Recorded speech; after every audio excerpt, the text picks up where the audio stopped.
បងកូនអ្នកក្រអូនសុំបាយចិត្តចោលមិនអាណិតថាចិត្តបងឈឺប៉ុណ្ណាថាខកខែថ្ងៃបន្ទូលលើប្រេងវាសនា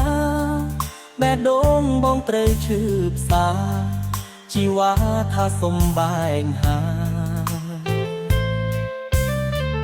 មកពីបងក្រគ្មានលុយមែនទេទើបអូនយកគេមានមេអូនបំភ្លេងហាបងសួរចង់ដឹង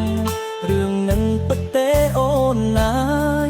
បងសួរជាលើកចុងក្រោយ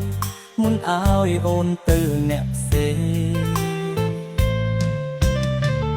ខំខែខុសឆ្នាំពីងអូនដងសាមើលងាយស្នេហាអ្នកក្រមិនសមនឹងស្រីស្បែកក្អែលឡើងខ្មៅសមជាមួយក្របីមិនអាចតោងចាប់ពីស្រីគ្មានថ្ងៃធ្វើប្តីអូនទេមេងអើយជួយភ្លៀងលៀងស្នេហ៍នេះផងសុំស្រាំងលោបងលេងពងស្នេហ៍គេទៀតហើយឈឺហើយត្រូវចាំខកខែឆ្នាំទៅមិនរួចឡើយសូមផ្ដាំតទៅថ្ងៃក្រោយកុំឲ្យខចិត្តដូចខ្ញុំ